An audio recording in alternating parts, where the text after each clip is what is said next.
Those of you just joining us, my name is Liz Dierking, and sitting to the left of me is Miss Jenny Andrews, and we host a live trading talk show every day from 10 to 11 Central Standard Time.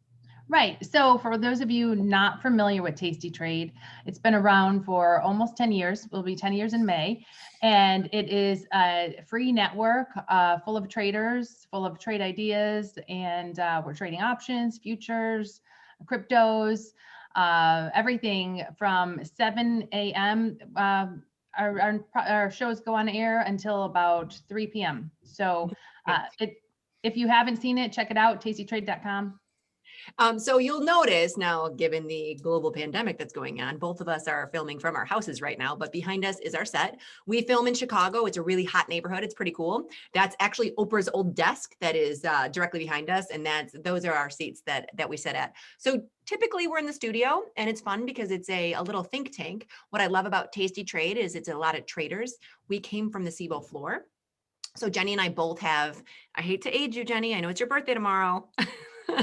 We have a number of years. So together, I think we have 45 years. Well, let's just say we've been trading. We both started trading in 97. So Liz started at the Board of Trade. I started the options exchange, and we traded for many, many years until in 2011, we went to Tastytrade. Yes, and it's pretty much the only thing that we've ever done. I'm going to let everybody into another little fun fact. We'll talk about what we're going to do too. But a little fun fact is that I have known that brunette, that gorgeous brunette over there, since we were about 14 years old. So we took two different paths on how we got here, but we truly are just a set of friends that we trade. And every day on our show, all you do is watch us put live trades in. And that's exactly what we're going to do today. That's the only thing we know how to do, is put live trades in. Right. So today we're going to be busy. We're actually going to, hopefully, most of you are familiar with options. We're going to be putting some trades in. We're going to be trading some crypto. We're going to be trading some Japanese yen, trading ETFs, Apple. What else do we have on our list today? We've got triple Qs. We are trading Japanese yen, currency, Bitcoin, Apple, and we're going to do some metals. So we're all over the place. We just wanted to say though, too, here's the deal. Every day, and I'll share my screen to kind of show this, we are accessible, and as a company we're accessible, and everybody. So if you have any questions, every day during our show we do a live Twitter segment. I'm actually going to share my screen and kind of show some things real quick before we get in. Before we get into it, if I can, give me one second. No, that would be great. So as Liz is setting up the Twitter to show everyone, we're on from 10:30 to 11:30 Central Time. We take live tweets throughout the hour. Anyone that includes this hashtag LIZJNY, and you can see right there, hashtag LIZJNY, everyone who adds that to their tweet, those are the tweets we look at during our show. We answer questions. The questions come from people who are trading, any kind of trading question. Also trade ideas come in. So we're answering questions live, and if we don't get to them, our viewers are amazing. They're answering questions too. So we can see that every day, different viewers are answering questions of other viewers. So it's pretty cool. And we're not going to take any chats today because we've done many of these events, and sometimes the chats get to be just too many, too much. So if you have questions, you are always welcome to come and tweet us during our show hour. Also, we're accessible via email. She's Liz at tastytrade.com. I'm Jenny at tastytrade.com. We answer viewer emails too. And we do share an email account. So don't talk about Jenny when you email me, because I tease, but so a lot of times people would double up and they would send us both the same questions. And in order of efficiency, we kind of do share the same email address. The other thing I want to say before we get in, we do trade options. We are going to be placing live trades. We also have, this is the website that we're on. If there's something that you jot down that doesn't make sense to you, you can always go to On Demand, these learn centers, any of this. There is going to be a myriad of things. It might not be us. You might actually click with another host on the show that can maybe talk you through things. It's all here. It's all archived, and it's all free. All right, great. So are you ready to get trading, Liz? I am. So do you want to hop on the platform? Yeah, let's do it.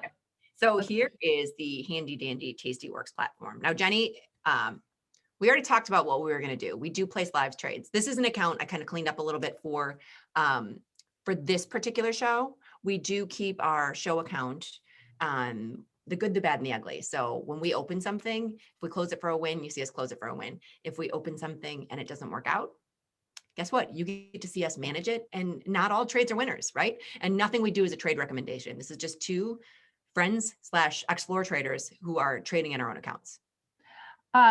Today, it's fun. We've been doing this so long. We have created a handful of trades. If any of you have heard of the Jade Lizard, we created the Jade Lizard. We're going to walk you through another trade we created that we refer to as the Zebra, but that just stands for zero extrinsic back ratio. We're going to be doing that. But I think before we get into that, we're going to start with looking at cryptos.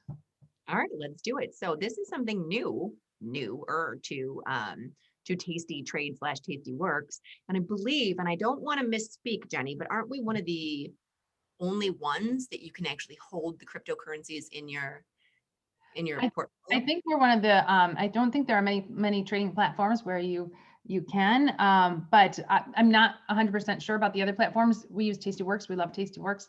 And right on the trade page. So Liz went to the trade page. You can see the position page. Up on the top, this is how you open it up. It'll say positions up here. You go to crypto, and we have a couple to choose from. Now there's Bitcoin, Bitcoin Cash, and Litecoin, and I believe we have Ethereum too, if I wanted to drop down. Right, and Ethereum. So we have those 4 products. We're going to be getting more products, but those are the 4 crypto products we have right now. The way crypto works right now on our platform is buy only, and that'll be evolving too, and eventually we'll be able to sell it if we don't own it.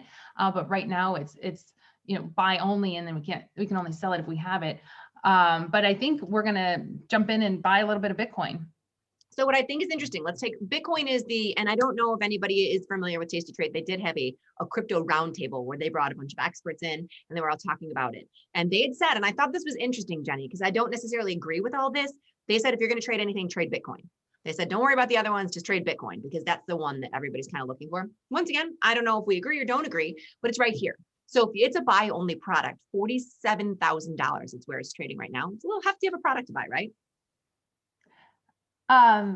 It is expensive. It is expensive. And I know we said I see some chats popping in. Someone's talking about crypto being a tax nightmare. Right now I have Bitcoin Cash, and Liz, you own some Bitcoin Cash as well. Is that right? We're not here for, I cannot answer tax questions. All I know is that I do trade crypto. So, and we do put it into our account. So, but what I was going to say, and I was trying to lead Jenny into saying, is we have a $48,000 product where you don't have to put $48,000 into buying it. What you can do down here, which I love, is you can change this to dollar amount. So if I change it to limit, I'm buying a Bitcoin, right? Here's one lot for $47,000. But if I change it to dollar amount, I can actually change the dollar amount to, I can buy $200 in Bitcoin, which actually gives me only a little bit. So it's 0.00417,935 of a Bitcoin. Right. So we can put whatever we want into Bitcoin, which is nice. And I know you referred to the crypto roundtable that aired last Thursday, and that did get me pretty excited about Bitcoin, because I had only been recently buying Ethereum, buying some Bitcoin Cash, and just scalping in and out of those products. But watching that roundtable got me kind of excited about Bitcoin. So I wouldn't mind putting a couple $100 into Bitcoin. I don't either. And it's something that I like to look at. We kids saying that it makes us kind of popular to talk to out at the nightclubs when they open, because all the 20-something, this is the cryptocurrencies, and these have kind of been, in my mind, what brought a lot of the younger people to the table. I think it was cryptocurrencies before it was the GMEs and the AMCs. Wouldn't you kind of agree? Right, I think so. I know wasn't it your Christmas party 2 years ago where your brother was all hyped up about getting long cryptos? No, it was my cousin who was in the military. So we had a Zoom party, and he was trying everything he could to buy cryptocurrencies. And so now I called him. I was like, hey, I can do it in my Tastyworks account. But nonetheless, this is the first trade I'm popping in today. I'm just going to buy $200 worth of Bitcoin. So all she did was adjust that dollar amount. You can see dollar amount $200. She's just buying a small percentage of a Bitcoin, because it's worth 47,810, but a small percentage of a Bitcoin. But now you've got some long Bitcoin, and usually when we buy these, we make some money on it and we get out. So we get in, we get out. If at the end of the show, because look, it's down today, so we're buying it on a little bit of a dip. If we can get out by the end of the show, let's scalp it. So I'm going to send this, and we're filled. So Bitcoin should, oh, where is it? Gotta get your There we go. I had already had a little bit of Bitcoin cash in there, and now here is the Bitcoin that we just placed. So we're up 6 cents. All right, so that's how easy it was to get into the crypto game. How about, oh, you've got SLV up there on the, up on top, we've got SLV, which is a silver ETF. We've had lots of questions about putting in bullish silver positions, and we have come up with a creative poor man's covered call in silver. So should we walk through the poor man's covered calls? No, we picked silver just because it's a lower priced product. I mean, you could trade the metals, you can look at GLD. I think they kind of have a proxy for each other. But GLD is, the gold ETF, and that's a $162 product. Silver is lower. So we're going to stick with that today. Can all be kind of done in whatever products you want to look for. Right. But we have recently gotten a lot of emails, people wanting to know how to get into the silver game if they're not already in, what's a low cost way, low commitment way to get in. And we set up a synthetic covered call. We say poor man's covered call because we're outlaying less capital than we would be if we were actually putting on a regular covered call, meaning buying the underlying and selling calls against it. Right. So I think what we're going to try to do here was a zebra. Now, I'm going to go through a traditional poor man's covered call, and then we'll go with the zebra. Is that okay, Jenny? And lots of people use the leaps. Lots of people, when they set up a poor man's covered call and they're buying an option as a stock replacement, they use the leaps. They think, oh, I'll buy that long-term option and then I'll sell short-term calls out of the money calls against it. So if we were to set that up and you go out to that January and we look at buying an option as a stock replacement, I'm going to try to, okay, I went to January. So this is something that I will do a lot of times in my account. I know we have something similar in the show account. I went with the longer term, the January with 325 days, which usually is pretty standard for people because this eliminates me having to look at it or having to reestablish it. If I was going to just go buy an option to replicate stock and sell near term against it, I might go with something like the 15. Well, I would say the traditional rule of thumb in option textbooks is about an 80 delta. When someone's looking at setting up a poor man's covered call, they're usually looking at about an 80 delta. So if you're looking at an 80 delta call, that 19 calls $690, but we can see that you're giving up about $1 in time decay, and we hate that. So we hate paying for options. We hate giving up that time decay. So that's the one negative with that, giving up that $1 in time decay. Right. So what all this is saying, and for those of you not familiar with options, we're buying an in the money call to replicate stock. What Jenny is referring to is right over here. So if you cross the aisle into the 19 put range, which is the out of the monies, we know we're giving up. That's where she's getting that $1 from. You're getting $1 and you're giving up $1 in extrinsic value. Meaning that technically, by all sense of the word, SLV has to go from 24.80 to 25.80 just so we don't lose money with this trade. Right, and that's like looking out at expiration. But we don't like to give up. What the Tastytrade mantra is about selling premium and placing high probability trades. We can see just from buying this, because we're giving up that extrinsic value, this trade is not, we always want at least a 50-50 trade, and the probability of profit on this trade, if Liz, do you want to point the arrow to the pop, is a 40%. So we try to get our trades to all at least be a 50% pop, but most of our trades over a 50% pop, meaning our portfolio has a high probability of making money. And you can actually see here that you break even. And I know it's a very, very light color in my eyes, that my old eyes are having a hard time seeing this anyway, but right here is where your break even is. So the product has to go up just for you to make money. So when I don't appreciate that old comment. You know, it's my birthday tomorrow. You know, I'm older than you. This is why I love her, ladies and gentlemen. When you're friends since you're 14 and she's only 8 months older than you, it is a fantastic 8 months when she's a year older than me. It was really cool when we were young, and I was the first one to get my license, and I was the first one to turn 21, but it's not as much fun now that we're in our mid 40s. It was cool. I mean, you did get the license first. You did get to vote before me. You did get to drink before me. And now the tables have turned. Okay, but nonetheless, here we go. So we're going to show you what we kind of came up with Now, it's not going to be glaringly obvious, but we're saying, how do we use less capital and replicate a stock? And Jenny alluded to this in the beginning. It's called a zebra, a zero extrinsic back ratio. And it's going to eliminate this little having to move in order to make money. Okay. It may not be a huge difference in capital, but what we're not going to be doing is it'll at least be, we're going to at least get our pop up to 50%. Correct. And we're going to eliminate the extrinsic value we're paying. So a zebra is selling. Now it's different when you go a little farther out like we are. I'm trying to wash my extrinsic value. So I'm going to sell one at the money, which is just this 24 put.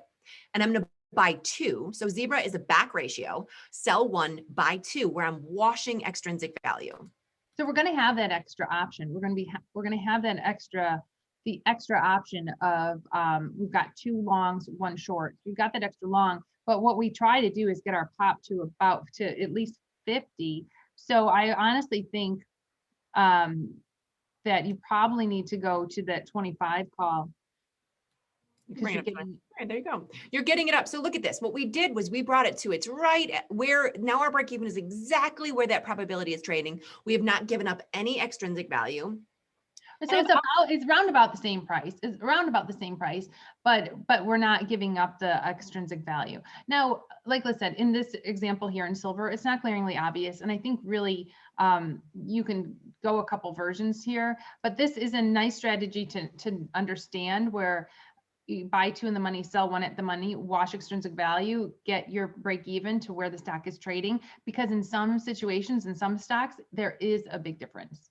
There is. And this is something I do a lot in my account where I'm replicating stock farther out in time. Now, I know how options work. So to Jenny's point, we're trying to get the pop up. I know that I can, pull this up. I know exactly what I'm doing. I'm paying $6.30. I'm not giving up that dollar in extrinsic value like we were over here. But I'm going to leave this here for today. So this is the stock replication. Now, if you were going to then sell a call against it every month, I'm going here. Just can you pop back into January for just 1 second? So, we're setting it up where our break even is where the stock is trading. And if we wanted to do that with just buying a long option to get our break even right to where the stock's trading, we'd have to go well down to about that 14 line where we'd be paying, about $1,100 for a call. Right. So it is releasing capital where you're not giving that up instead of just buying one option. Now, what's great about the commissions being low is this is $1 in and nothing to close. So I put these out in time and I leave them. So I know I'm not gonna be reading through all the chats, but I see some popping up and someone says, we say no theta decay, but that's what Tastytrade's all about. We like to sell options and collect that theta. Wait, more. That's why we didn't get right. So we like to collect that data. So when we set something up to buy something, to get long something, like here synthetically getting long 100 shares of SLV, we don't want to have negative theta. We don't want to be paying theta every day. So this is setting up a synthetic long SLV position where we're not having that theta decay. We're not losing every day on theta. Right. And so that's why I was closing it to look. I'm not sending this yet because I want to put in the other portion of the trade. So let's take a look at all these cycles. So now I've got it closed and you can see April's got 45 days. July has 136 days. October has 227 and so on and so forth until I get to this 325. So we'll have 10 months. We'll have 10 months of the selling calls against this. Right. So ideally, we're going to open up the option closest to 45 days, which is April, and I'm going to sell an out of the money option against it. And the ultimate goal is to keep chipping away at this 740 cost that we're paying down here. And we have, to Jenny's point, 10 months to do it. So we open up the 45-day expiration, and you'll notice it brought where my break even is straight into this cycle for me. And then we're going to sell an option against it. Now I'm going to go, you could go with the 30 delta, 35 delta, 28 delta. Either way, I think it's a good chip it. If you look at this, it's 10% off in 10 months. Right. Yeah. So, right. If you get about 70 cents, we paid about $77 for that. And you get 70 cents there on the 27, it's a bullish trade. You want to add that on again, see how it goes from 740 to then 670, and there's that positive theta. I know someone just asked, where's the positive theta? There's that positive theta, about $1, a little over $1 a day. And our plan would be, and goal would be, to every month sell a call against this Jan position. So again, we've got 10 months, April through next January. 10 times to sell a call against it. So if we can ideally get somewhere between 70 cents and $1 each time, it would more than cover what we pay for this. And if silver continues to go up, great. This is a bullish trade, which can lose if silver goes down, but we've had a lot of people emailing us asking for bullish silver trades lately. Now, this is just something that I used the very, very long term to eliminate you having to reestablish, eliminating you having to reestablish. Once you get a firm grasp on this, I'm not even going to go through it today, but you'll see us do this a lot. I could set up the zebra in the 45-day and sell something against it where it's going to cost much less. Right. Mhm. So I could set up a, and the stock replacement in that same cycle. And then each month you would just keep moving it forward. But for today, we just went with the longer term saying that, okay, people understand, buying a synthetic stock replacement. That's what we did. And we're going to sell something against it every single month. That's just how a long-term zebra is set up. It's considered a poor man's covered call. If someone wanted a little more positive theta, Liz, if you move that 27 call to 26, you can see the theta goes up, but very slightly. So from $1 a day to $1.16.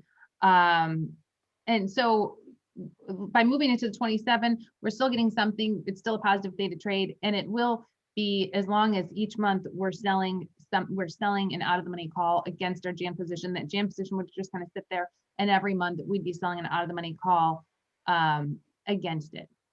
So I'm going to ship something like this. So we're going to lock it. I'm going to ship something like this. I just went to a 2x4 just because when you look at this, it goes in as a custom. Now we know the zero extrinsic back ratio. And for whoever did chat that's great because we washed our theta. So they kind of understood that we weren't paying any additional premium. Then we are using the nearer term closest to 45, which actually is the biggest rate of decay on the board. For those of you who understand what that means, to chip away at that cost. So, and again, this is a neutral to bullish trade. If silver sets right here, teeters around 23, 24, 25, 26, and back and forth, this trade will work out great. If silver goes up, great, this trade will be profitable. If silver drops back down to 15, well, this will be a losing trade. This is a neutral to bullish trade in silver. I just want people to be aware of that. Correct. It has a directional bias. So that is shipped. Okay, so we've got 2 trades. We're not filled on that yet. We'll keep an eye on it. Okay, so far we got long some Bitcoin and we put in a long SLV position. Do you want to put on a neutral trade in a currency? I would love to. Now, you and I talked about this. I actually wanted to look at 6J. The Japanese yen. You've got them backwards. J6. So 6J Japanese yen. It's awesome. We have so many great viewers. We have a Tastytrader who does these neutral iron condors in many of the futures products on a monthly basis. He's been on our show as a special guest and he's great. People love him, Stefan. And we were talking to him yesterday and he said he's been putting on these neutral iron condors in the Japanese yen and the Aussie dollar, or the Japanese yen and the Canadian dollar, because there's not a high correlation between the yen and the Aussie dollar or Canadian dollar. So he's been doing both of those at once. Typically, we don't like to have, similar positions in many different products that are all correlated, but getting in the Japanese yen. Take a look at this. So this is an account I kind of cleaned up a little bit. Some of these are residuals. I think I've got a diamonds, a calendar in. So there's not much in here. This is an account that's cleaned up. So we don't have to worry about it being, to your point, you said they're not correlated. So we could put both in, but what you don't want to do is say, I'm going to do the exact same trading strategy in every single thing. I don't want to iron condor everything because then they can all lose. So right. To your point, that makes sense. Hold on, I got a 6J. Right. So here we go. J6, hold on, 6J. Okay, so 6J, we're in. Now this, don't let this confuse you, everyone. I'm gonna go to the option with the closest to 45 days till expiration. Look at all this craziness. I'm gonna try to just create a defined risk iron condor. It looks very confusing. So when we see this like 0.009, 0.00, when we see these numbers, it looks a little confusing. But if we set up a defined risk, we can see by our max profit and our max loss, what we're really collecting here and what our risk is in the trade. So I wouldn't focus on buying power. I would focus on max profit and max loss to see how wide is this spread really, and what's our risk in the trade, what's our profit in the trade.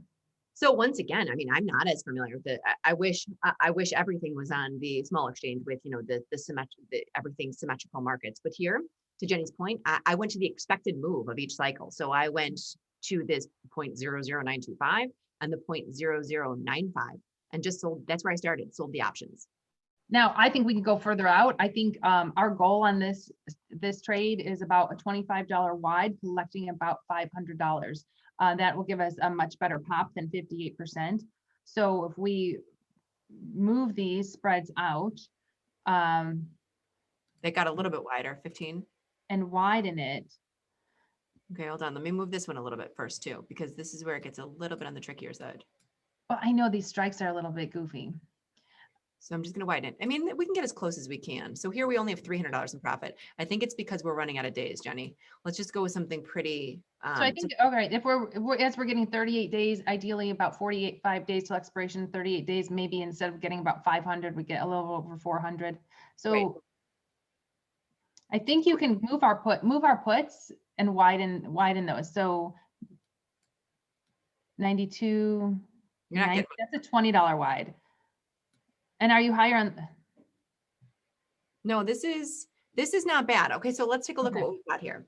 We're collecting, our max profit down here is 338. Our max loss is 1,500. And you can see, hopefully on this is just price discovery. This is all Jenny and I are doing.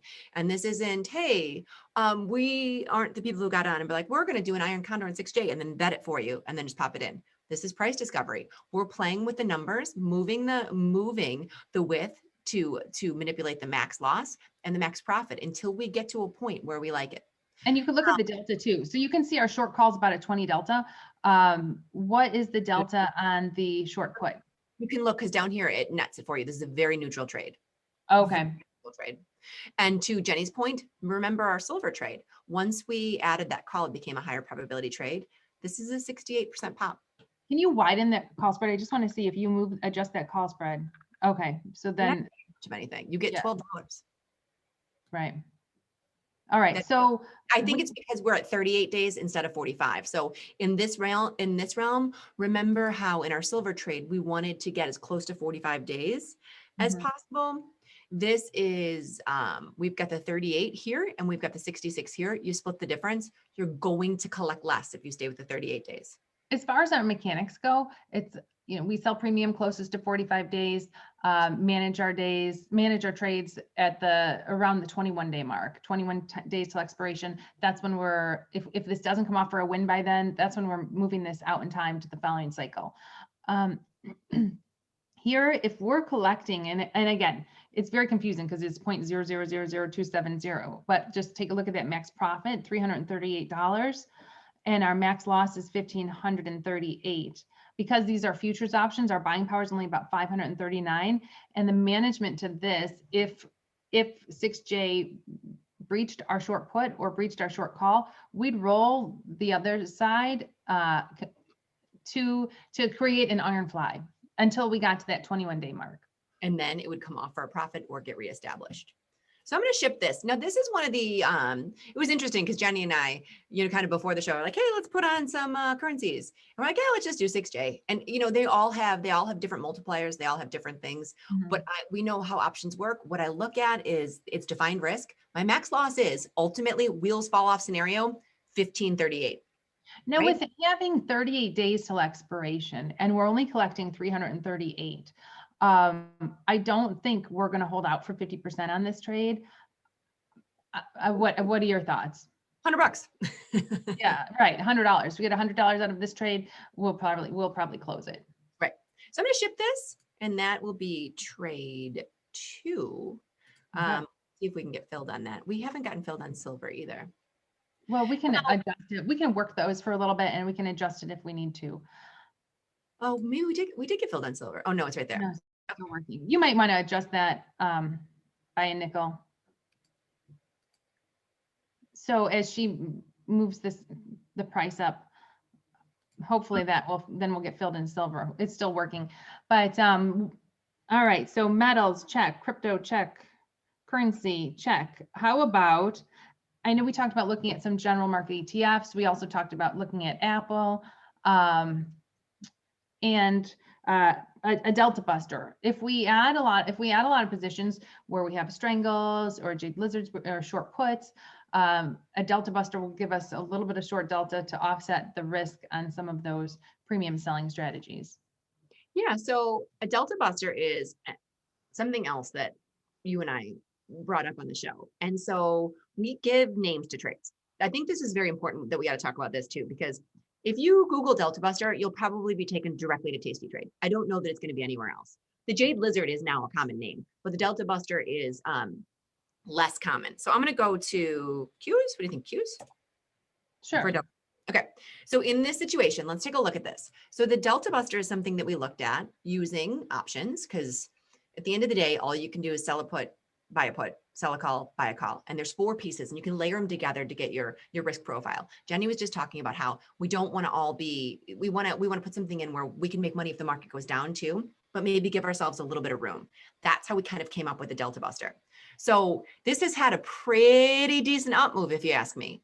Now, granted, we're down a little bit lower than it has been. We're not at all-time highs, but this still is something that we can make money if the market comes down, and we're going to try to give ourselves a little bit of room to be wrong. And why would we add that? Not because we're a sage and can see into the future, but we would add that if we have other strategies on, if we're selling puts in other products, if we're selling strangles in other products, if we're selling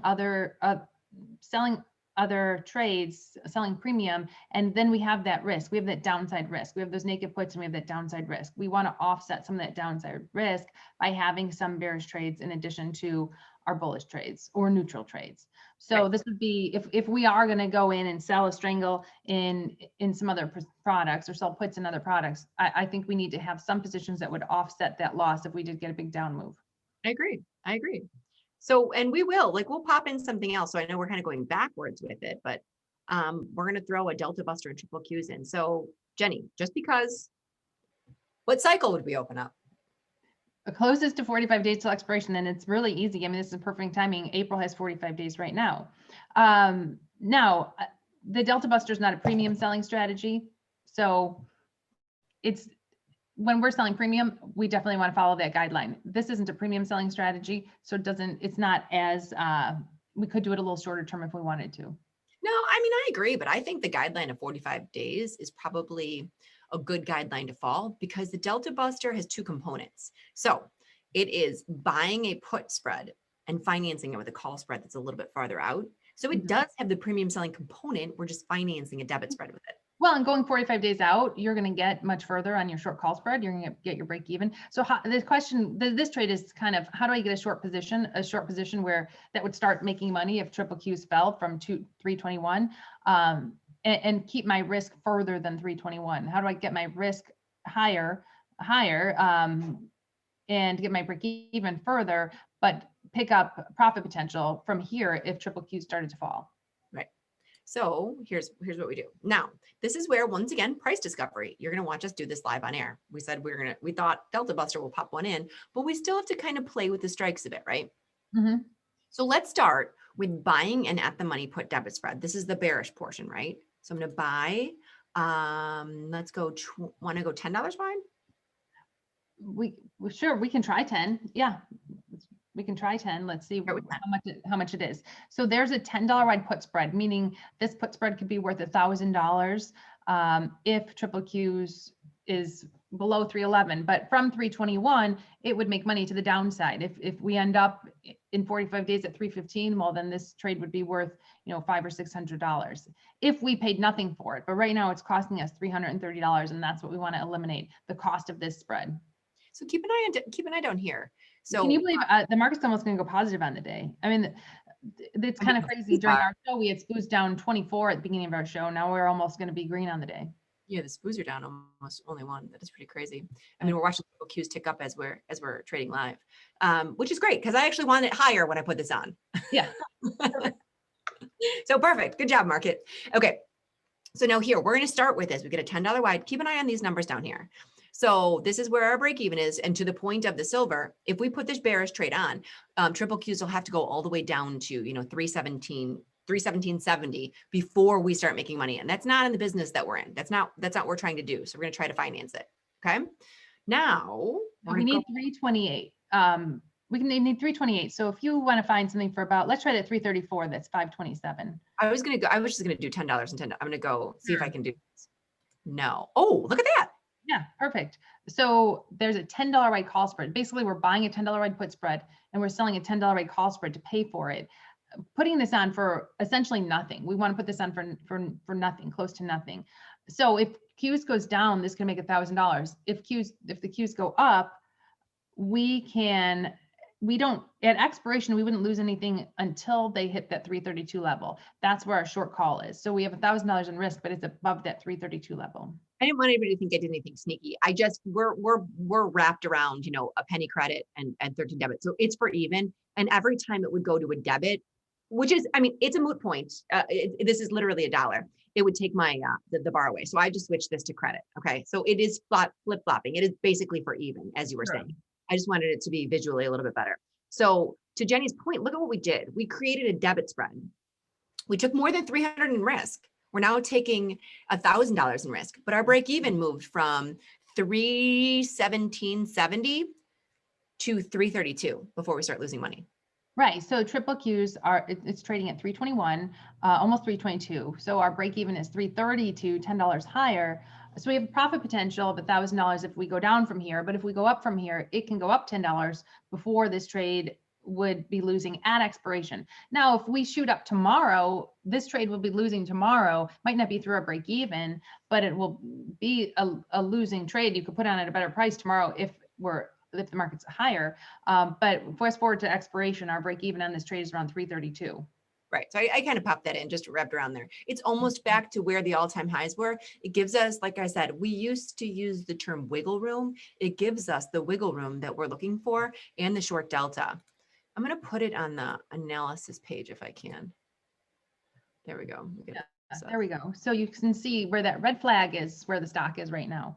So we've got that profit potential, down from here, and we've got that move, that room, like Liz says, the wiggle room, up to 332 before we would start losing on this trade. It's just a bearish trade to add to a portfolio that might be any kind of bullish portfolio. If you've got long stock, covered calls, whatever, we'll add trades like this into bullish portfolios to give us some bearish positions to offset some of that long portfolio. And what I think is a little bit surprising is, so look, we've got the negative delta. That's what we were trying to add in here because market's at all-time highs. And it does have a little bit of a positive theta component. And that's because we did actually sell some premium in there. We combined buying premium and selling premium, the debit spread financed by the call spread. So we call it a delta buster because we're adding short delta. Yes. Okay, I'm going to go back to the table. I'm going to ship it. Sure. Yeah. Go ahead. I know we said we weren't going to look at the chats because sometimes we do these shows and the chats get really like hundreds and hundreds of chats. We can't keep up with them. But it's hard. Sometimes I see some chats pop in and there's someone asks, Stephanie asks, she struggles with knowing whether to use puts or calls, regardless of the trade type. Even as I know about skew, any initial guidelines or best practices. And I would say we always use the out of the monies. We always try to use the out of the monies. Exactly what I was going to say. If you're ever questioning use puts or calls, use the out of the monies. And I'm going to show why. I'm going to ship this and then we'll go into that if that's okay. Yes, because I thought that was a really good question. Okay, so here's why. I'm just going to stay in triple Qs. Now you can create, who is this from, Stephanie? Stephanie. Mm-hmm. Stephanie, you can create anything you want to using all puts or all calls. You can synthetically, if you understand synthetics 101 and how these options work, you can create anything you want to using options. But we prefer to use the out of the monies because let's just look at the 315 line. The 315 line, the out of the money puts are 923 at 926. 3 cents wide. So 3 pennies wide. So you're giving up, you're getting in and out at fair value. We always want to try to get in and out at fair value. Versus if you go to the 315 calls, we know the in the monies just become a little bit wider. Now, triple Qs is one of the most liquid products and it's still 13 cents wide. Right, versus 3 pennies wide. So the out of the monies, we always err on the side of out of the monies. And like Liz said, you can replicate trades. You can create trades using all puts or all calls. I mean, we know this. A long call spread is a short put spread. A covered call is a short put. We've got all these synthetics. And so when we are looking at trades, we err on the side of using the out of the monies. We do. And it's interesting because you and I take that for granted. That position we just put on where we were buying the debit spread, we could do alt calls if we wanted to. Yeah. But we did. We noticed that's our kind of mindset. Oh, good word, Phil and triple Qs. That's our mindset default. Our mindset default is the out of the monies, and you and I kind of inherently just go there. So Right. you'll notice we did the debit spread on the out of the monies, and then we did the call spread in the out of the monies too. So very similar on the other side. Let's take a look. This 332 line. You know, it's 4 cents wide versus you're going to come over here and you're going to get it's a little bit wider of a market anytime you go in the monies with things. And we could have mimicked this trade. And I've seen people do something like, if you scroll down to our long, if you scroll to where we have the other way. So yeah, where we have that short 332, 342 call spread, placing a long 342, 332 put spread where we buy the 342 put and sell that 332 call. That's the same trade. But again, that's in the monies, the markets are wider. You can see that market on the bottom where it's 655 at 691 versus having a market just less than a nickel wide. It makes a difference. And you know what? We could do this in a couple other products. Triple Qs, I think, triple Qs, SPY, IWM, they're pretty liquid. We know that. It gets glaringly obvious when you're looking at something else. Let's go to, give me another product, an individual product. What are you looking at? You're looking at in the money. Well, why don't we go to Apple? We talked about now that we have. No, Apple's pretty liquid too. I'm trying to find something that's not exactly as liquid. Why can't I think? What about XRT? Is like XRT, which used to be a nice trading vehicle. We used to trade XRT all the time. These markets have gotten so wide in XRT. This is wide on both sides, though. I was trying to find in the monies that were wide and not. So, take a look at that 77 put. 188 at 199, so a dime wide and 11 cents wide. You go to the 777 call, it's 715 at 795. Yeah. Or the 76 call, 780 at 875. So you're getting the out of the money options 10 cents, 20 cents wide. You're getting the in the money options $1 wide, $1.50 wide. So once again, something I'm glad you did read that chat from Stephanie. Our number one rule, and rules are, hey, listen, Tastytrade, the researchers have set up a set of loose-based guidelines for us, which are fantastic because they kind of back test lots of things. And when you think about this, the reason liquidity was our number one rule for the longest time, we've said it every day for probably 3 years. And then it was so ingrained in our head that we forget to say it, right?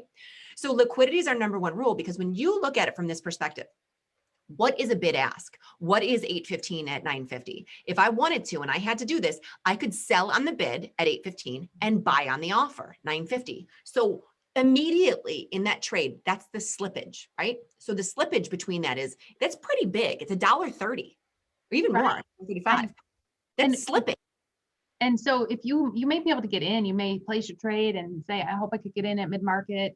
So I'm getting in at a fair price. But then when it's time to get out of the trade, it can be difficult and you could be giving money up, getting out of the trade. And we talked about that today. Like Liz said, we take live tweets. We had some great trade ideas in Twitter. Sometimes we get trade ideas in products that aren't liquid. And even though they sound like a good trade, we have to pass because it's one thing to get into a trade. It's another to get out, especially if things start moving or the market starts really having a big move.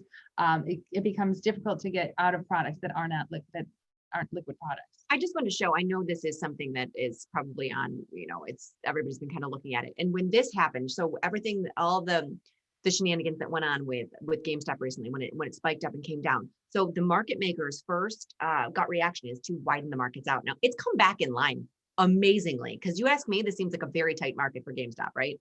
Yeah. But when everything is going on, the reason that we like liquid products is because we came from the trading floor. So from the trading floor, we had an expression. We wanted a market you could drive a truck through because that's how we made money.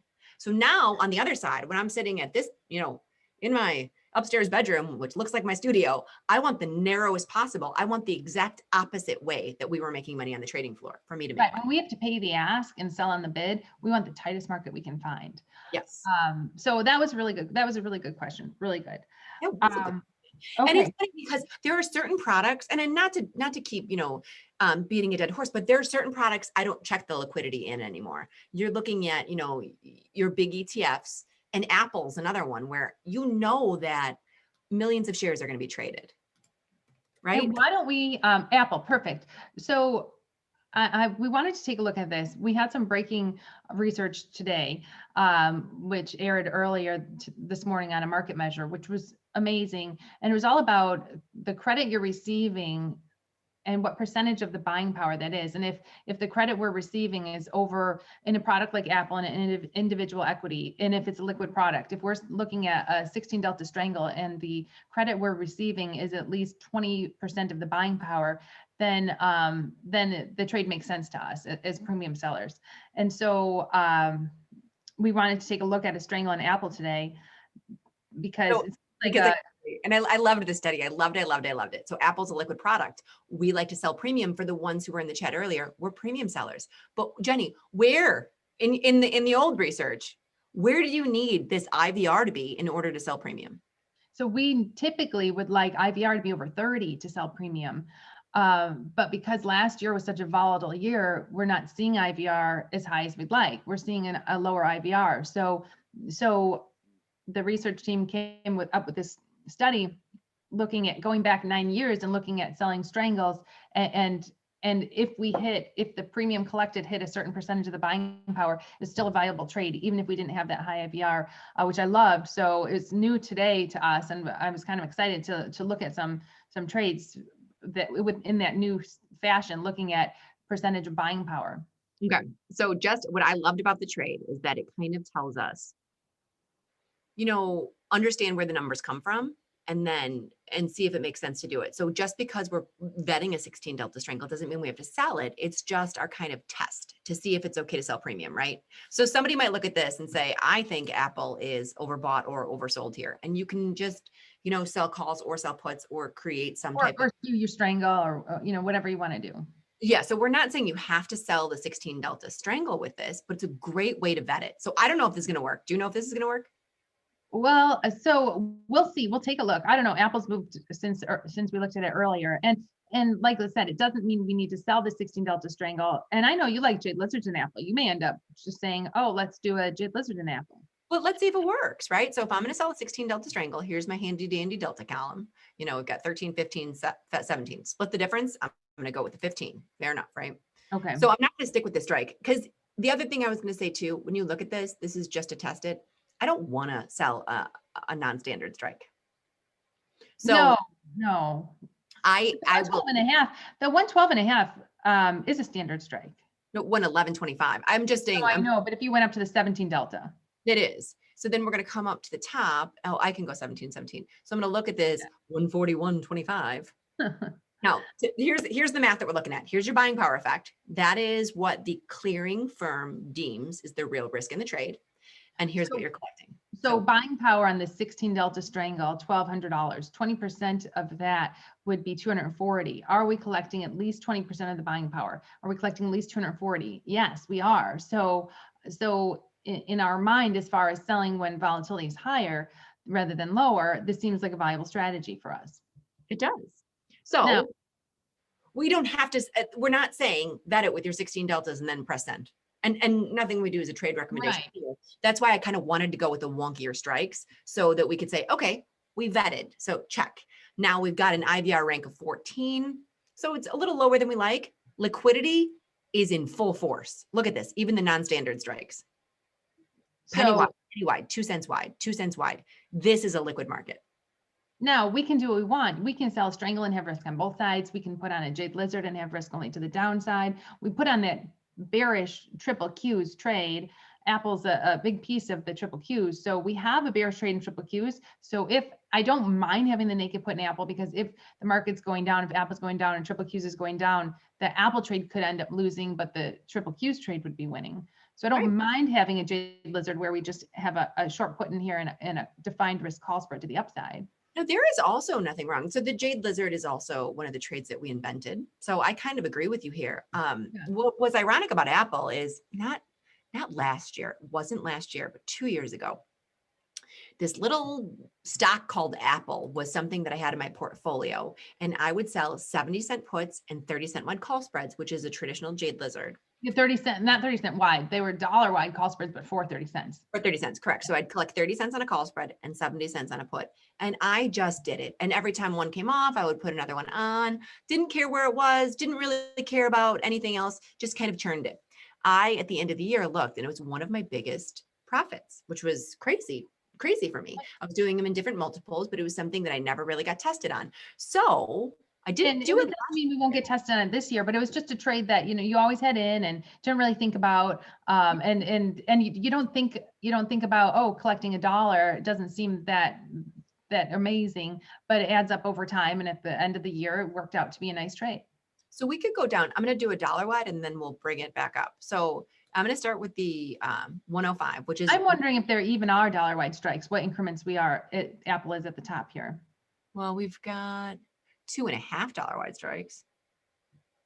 So we could sell the 135, 137.5. I mean, we do have we change implied volatility to open interest. I want to see what kind of open interest there is on those other lines. Where is my open interest? Oh, here it is. It's pretty hefty. I mean, you're good. Yeah, you could use those other strikes, which then we can make it whatever increment we want, Jenny, because we do. Because you've got that 36.25. What do you get on that? 10. Take off. I'll delete. Take off the puts. Take off the puts. Okay. Here we get 78 cents on the put. Okay. So now I'm putting in a 1.25, right? 135 plus 136.25. So 1.25. Okay. It's not bad. It's not bad. It's not bad. We went from 78 cents to $1.10. So you're getting about 30 cents. I know it's $1.25, not $1, but not bad. It's not bad. So this has a bit of risk to the upside. Now, here's what I will say. So here someone might say, well, hey, you're not getting 20% of your buying power. We're not trying to here. We vetted the premium and the volatility with that 16 delta strangle. Then we said, okay, the 16 delta strangle gives us more than 20% of the buying power reduction. Now let's put on the trade we want to put on. So we're getting only $1 using a little over 1,000. It's only 10% of the buying power, but we're getting our strike. So our risk to only one side and our strike pretty far. It was pretty far. So this is the $1 wide. I'll pop it back in. It's so funny that we're doing a 1.25. Well, it's there. I mean, but this doesn't have full, it's not covering it 100%. I'm gonna go down to here. No, but I think that's okay. It's very little risk to the upside. Risk to the upside. We're putting up, when you think about this from this perspective though. So once again, you already mentioned it. We use the 16 delta to kind of vet it and it makes sense. Then we came up with our own trade where our risk in this trade is truly down $1 beneath 105. So 104, 103.94 is our break even on this trade. And let's see where Apple is. 103. So if you go down to, you gotta go $10 lower. Yeah, right there. That's where this is. So ultimately at the end of the day, and I like to look at these from worst case scenario. Okay, let's talk about this. Worst case scenario, I will be the proud owner of Apple where it was July 20th. Right. And so this, if someone didn't want to get long Apple, and if they were like, oh, Apple's been on too much of a run over the last 5 years, I think it's too expensive. I don't want to get in it. I would never do a trade in there where I have a naked put, right? I would, or a naked call because it can, the other way, the pendulum swings both ways in this market, Jenny. And the fact that if I can't hold the short or I can't hold the long and it's too expensive for me, it's not something I'm going to rebate my hook. I might trade defined risk options. Right. If I can't afford to have 100 shares of Apple at 104 in my portfolio, I wouldn't put on a trade like this. Right. So I love Jade Lizards and I love the liquidity behind Apple. So that's another thing that we kind of take for granted. It's a liquid product. It's something that I usually have in my portfolio. It's great. And I'm sending Julia a thank you note that it's no longer guilty or bad to be selling premium in this realm. I heard the market measure today with the new system on testing the 16 delta strangles, and I loved it. I knew you would love it. Yeah, it's fantastic. So this is something that I'm going to put in as well. Now, once again, we like to put in, I just want to focus on this bottom bar real quick. So we put in a Delta Buster, we're filled. We bought some Bitcoin Cash. We got bullish in some silver. I'm trying to get bullish in silver. We traded a neutral trade in the Japanese yen. So this kind of what you and I do, and I think we kind of take this for granted too, is whenever we're layering into positions, you notice we didn't do all Jade Lizards, even though we love them. We didn't do all Iron Condors. We didn't do all zebras, and we have a bearish, a bullish, and some neutral trades in there. Yeah, no, I think this is good. I think this is good. This Apple Jade Lizard is neutral, a neutral trade. We would consider this a neutral trade, but risked on the downside. Offset with the Triple Q's Delta Buster, which would make money on the downside. The SLV trade is a bullish trade, but neutral if we can just keep selling calls against it over the next 10 months. And the Japanese yen trade, very neutral. Now, I know we have to keep an eye on the time. I shipped this Apple. You know what else we can kind of talk about? We have, Liz, so here's the thing. We have 3 minutes. That's it. 3 minutes. I was going to try to throw in Triangle and EWZ. No, we're just, I know they need to have time to prepare for the next presenter. So we can just go to our positions, take a look at what we've got going on. Also, we can see the delta in the trades. We talked about this. Triple Q's is giving us, if you want to, the SLV would give us about a +9 beta weighted delta. Right. Then we're getting short 22 in the Triple Q's. We'll get some long delta in this Apple trade. It was a long 7. It was a long 7. So long 7 in this Apple trade. Do you know what this tells me? And what I do like is that with that Triple Q's gave us a little bit more short delta. And this is the beta weighted column. So I'm using my fingers as if you guys can see. This column is beta weighted, meaning what the delta is in correlation to the SPY. So this takes your position and says, okay, like I know SLV, it's a bullish trade. It's way bigger delta than 9. If it's delta of SLV. Oh, for SLV, for itself. But when you're beta weighting it to the SPY, it's only a 9. And this is nice to get a quick look at, okay, even if we get filled in Apple and the yen, we're still going to be leaning a little short from the trades we put on today. Not when I look at some of your other positions that you have in here. They're baby small positions. I have a Strangle and X that's I just didn't take it off because it looks like it's profitable, but this is a roll on top of a roll. So I left it. I know if we add in that 7 delta in X and you've got in diamonds a small, I mean, this would be a very short delta. So if I wanted to be completely neutral, maybe I'd go in and find a naked put to sell somewhere or sell a put spread in something I'm bullish in. Looking at this and using that to say what you want your next things to be. Because a lot of times I do like lizards and it's easier for me to go sell puts in products that I don't mind getting long. And so knowing that I'm coming in a little short delta and we're short delta, short premium. We really did it with the stuff that we put on. Right. I know you don't have the theta column in here, but next time we'll add that in to see what kind of theta would be collecting every day for these positions. But we're out of time. I want to say thank you so much for tuning in and thank you for having us. It's always nice to pop in the afternoon. Yeah, this was great. I mean, hopefully they will have us back in again. But for if you have any questions, please put the hashtag LIZJNY and hopefully we can see you guys during our live other program. And they've got a lot of other presenters. They are locked and loaded for I think that the whole week. So it's going to be a good presentation. Oh, and thank you. Someone said happy birthday. So thank you very much. From Jennifer. Thanks, Jennifer. From one Jennifer to another. Have a good day, everybody.